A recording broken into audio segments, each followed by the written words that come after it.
Hello, and welcome back to Plankton in Our Oceans. This unit is broken up into 4 sections. This third section will be all about microscopy, using a microscope to look at and identify the plankton that you collected. In this video, we are going to cover the various ways that scientists analyze plankton, the parts of a microscope and how to use and care for it, and identifying plankton. Let's get started. How do scientists analyze plankton? You learned that some types of plankton collections offer quantitative data while others provide qualitative data. Remember that quantitative data has a numerical value that defines it. Quantifiable questions that scientists can ask about their data include, for example, how many plankton are there per liter of water? Qualitative data is non-numerical but can be observed. Scientists may ask, what types of plankton are there? You learned that plankton are drifting organisms that cannot swim against tides and currents. While not all plankton are microscopic, most of them are. You learned that plankton can be categorized based on their energy source. Phytoplankton get their energy from the sun through photosynthesis and are therefore considered autotrophs, while zooplankton are heterotrophs because they get their energy from other organisms, mostly phytoplankton. Zooplankton can be further categorized based on how much of their life is spent as plankton, with holoplankton spending their entire lives in a planktonic state, whereas meroplankton spend only part of their life as plankton. Another way that scientists categorize plankton is based on their size. While there are other size ranges, the 4 that we will focus on today are picoplankton, nanoplankton, microplankton, and macroplankton. Picoplankton are 0.2 to 2 micrometers. Nanoplankton are 2 to 20 micrometers. Microplankton are 20 to 200 micrometers. And macroplankton are 200 to 2,000 micrometers. The size ranges are described in micrometers, which are 1/1,000,000th of a meter. There are 1,000,000 micrometers in 1 meter. To understand how small that is, think about the fact that the width of a human hair is around 20 to 200 micrometers, the same size as microplankton. This means that we are talking about very small sizes. How do you think scientists can see these tiny organisms? That's right, microscopes. There are 2 main types of microscopes that we will talk about today: dissecting microscopes, also known as stereomicroscopes, and compound microscopes. Compound microscopes have only one light source that shines through the specimen. As a result, you get a 2-dimensional image, but have much higher magnification powers. The ocular lens that you look through usually has a magnification of 10 times. The objective lenses on most compound microscopes are 4 times, 10 times, 40 times, and 100 times magnification power. This means that the total, or actual magnification, is the magnification of the ocular lens multiplied by the objective lens, which gives us 40 times, 100 times, 400 times, and 1,000 times actual size. We are now going to identify the various parts of a compound microscope and their purposes. Here we have the ocular lens. It is the first magnifying lens that you look through and is therefore also the eyepiece. The diopter can be used to adjust the focus of one eyepiece, which helps adjust for any differences between your 2 eyes. The revolving nosepiece holds the objective lenses. The objective lenses are the main magnifying components of the microscope. It produces the base magnification, which is relayed to the eyepiece. The stage clips are used to secure the slide in place so it doesn't move around while you are viewing it. The stage is the platform that holds the slide. It moves up and down as you focus on the object. To focus on the object, you use the adjustment knobs. The coarse adjustment knob can be used only on the lowest objective and is used to get the specimen into view with a decent focus. The fine adjustment knob, usually nested within the coarse adjustment knob, is used to fine-tune the focus. Use only the fine adjustment knob with higher objectives.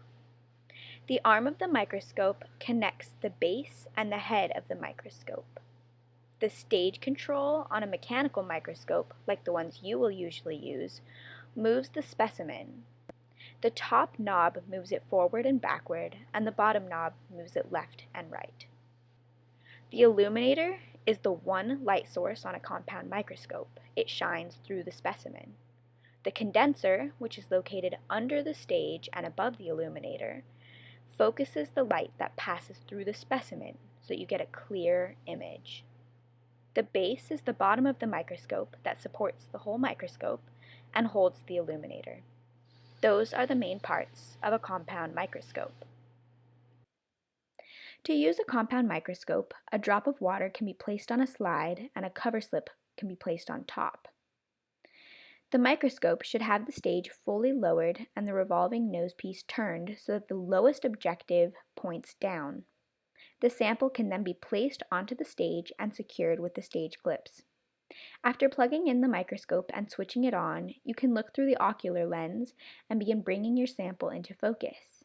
You may need to use the stage control to bring your sample into view. The coarse adjustment knob should only be used with the lowest objective. Once the object is in view and mostly focused with the coarse adjustment, you can use the fine adjustment knob until your sample is well focused and clear.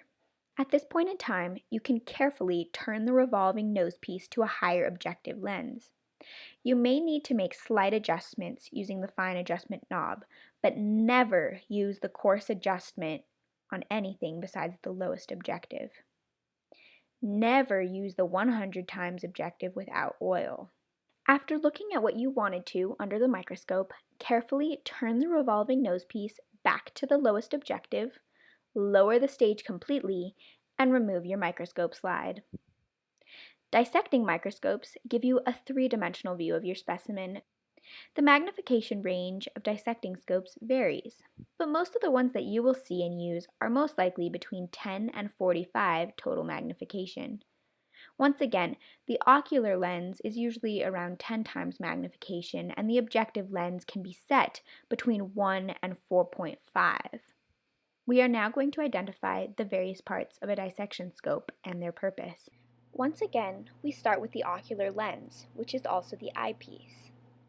The diopter functions the same way as in compound microscopes, making slight adjustments to account for any differences in vision between your eyes. The zoom control, as the name implies, controls the magnification, or zoom.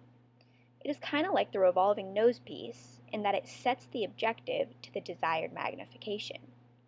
The focus knob allows you to focus the image, thus acting like the combination of the coarse and fine adjustment knobs. The objective lens, once again, is the main magnifying lens under which you place the specimen. From behind or around the objective lens, you get the top lighting, and the bottom lighting comes from below the specimen. The stage clips secure a specimen in place or hold a petri dish steady. The stage plate, above the bottom lighting, is what you place your specimen onto. Those are the basic parts of the dissecting microscope. To use a dissecting microscope, place your specimen, in this case your water filled with the concentrated plankton, in a petri dish and place it on the stage plate. You will then turn on the top and bottom light switches. Then look through the ocular lens. Zoom until you have a good view of your specimen. Next, you can use the focus knob to bring your specimen into view. Adjust the diopter to suit your eyes. Since dissection microscopes offer a three-dimensional view, you may need to continue to adjust the knob to view various parts of your specimen, or in the case of zooplankton, you may need to adjust as it moves. For both compound and dissecting scopes, make sure to always carry your microscope with both hands, one under the base and one on the arm or body of the microscope. Always cover your microscope to keep dust from settling on it when not in use. Use only lens paper to clean the objective lenses or the ocular lenses. You're on your way to being a microscope expert. Let's move on to more about identifying plankton. In the first section of this unit, you were introduced to dichotomous keys. Being able to use a dichotomous key is a super valuable skill for any scientist. But when identifying plankton, dichotomous keys may be difficult to use. After this video, discuss some reasons why. For now, let's talk about what you can do with the plankton that you collected. The plankton tow already concentrated your plankton, so you're ready to go right to the microscope. Remember that plankton tows are usually considered qualitative because plankton nets can only catch the plankton that are large enough to be trapped in the net, and clogs in the net make the formula for determining the volume of water filtered to be quite inaccurate. So, for the purposes of this activity, you are simply going to be asking, what kinds of plankton did I collect? If you have a dissection scope on hand, you likely have 10 to 45 times magnifying power. At the beginning of this video, we talked about common plankton sizes. What size category do you think is best viewed under a dissection scope? Microplankton and smaller macroplankton. That's right. Zooplankton is generally larger than phytoplankton, so that will be your focus today. A compound microscope should be used to view nano and picoplankton. When drawing images of what you see under the microscope, make sure to always label your drawings, including what you are viewing and under what total magnification you are viewing it at. Here is an example. When identifying plankton based on a reference sheet, look closely at characteristic features of each type of plankton. What makes one plankton different from the next? What are you going to look for? Now it's your turn. Keep in mind the size of the plankton that you are viewing when trying to identify plankton. Identifying what you have may be quite difficult, but don't give up and use your peers to help you. Thank you for watching Plankton in Our Oceans, Microscopy. I look forward to seeing you next time for the final section of this unit where we will talk about climate change and plankton.